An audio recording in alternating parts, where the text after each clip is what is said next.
కొంతమంది ఊరికే ఎలా లోకంలో కూడా ఒక సామెత ఉంటుంది, భార్యాభర్తల అనుబంధం ప్రేమ అన్ని బాగానే ఉన్నప్పుడు బాగుంటాయి కదా వాళ్ళ సహవాసం. వాళ్ళిద్దరి బుద్ధులు రెండు విషయాల్లో బయటపడతాయి భార్యాభర్తలు. భార్యకి అనారోగ్యం వచ్చినప్పుడు భర్త ప్రేమ ఏమిటో తెలిసింది, నిజంగా నన్ను ప్రేమిస్తున్నాడనే సంగతి అక్కడ తెలిసింది. భార్య అనారోగ్యవంతురాలై మూలుగుతున్నప్పుడు, ఏది 2-3 రోజులు జ్వరం కాదో, కొద్ది రోజులు ఎక్కువ రోజులు ఉండాలా ఆ బలహీనతలు, అప్పుడు వీడి ప్రేమ ఏమిటో, నిజమైన ప్రేమో దొంగ ప్రేమో అప్పుడు అర్థమైపోయింది.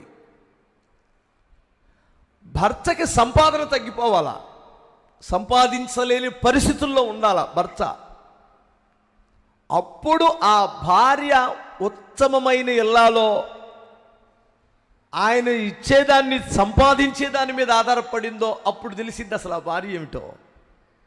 అతనికి సంపాదన లేకుండా 4 రోజులు ఇంట్లో ఉండాలి, 4 నెలలు ఉద్యోగం ఓడాలా, కొద్ది రోజులు రూపాయి బిళ్ళ సంపాదన లేకుండా ఉండాలి. అప్పుడు భార్య ఎవరో తెలిసింది, నిజమైన ప్రేమ సంపాదన మీద ఆధారపడిన ప్రేమ అప్పుడు తెలిసింది అంటారు పెద్దలు. నాకు వచ్చిన ఆలోచన కాదు అది, మీకు అర్థమైందా?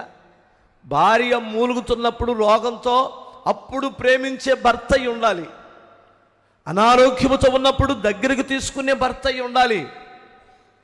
భర్తకి సంపాదన లేనప్పుడు అర్థం చేసుకొని భర్తని ప్రేమించి అగౌరవపరచకుండా, తూలనాడి మాట్లాడకుండా, ఏమండి పక్క చూపులు చూడకుండా భర్తని గౌరవార్థంగా డబ్బులు సంపాదించేటప్పుడు ఎలా చూస్తుందో డబ్బు రానప్పుడు కూడా అలా చూసే భార్య ఉందే, అది నిజమైన ప్రేమ.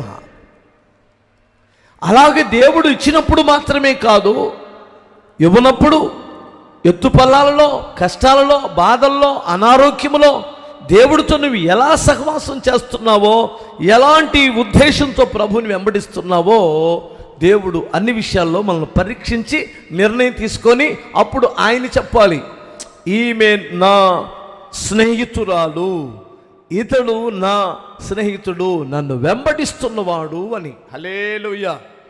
6 నెలలు ఒకరితో సహవాసము చేస్తే 6 వీరు వారవుతారనే సామెత ఒకటి ఉంది. 6 నెలలో ఒక్కరితో సహవాసం చేస్తే 6 వీరు 6 అయిపోతారట. చూసారా? అంటే అలాగే నడవడం, అలాగే మాట్లాడడం. నేను చాలామంది భార్య భర్తలు చూశాను, భర్త ఎలా మాట్లాడిద్దో, భర్త ఎలా మాట్లాడతాడో భార్య కూడా అలా అదే స్టైల్లో మాట్లాడిద్ది. ఓహో, వీళ్ళిద్దరు సహవాసం చేస్తున్నారుగా అలా అయిపోయారు అనుకుంటాను నేను. ఎందుకంటే సహవాసం అది కదా. అంటే వాస్తవంగా మన గుణగణాలు మారుతూ వస్తాయి.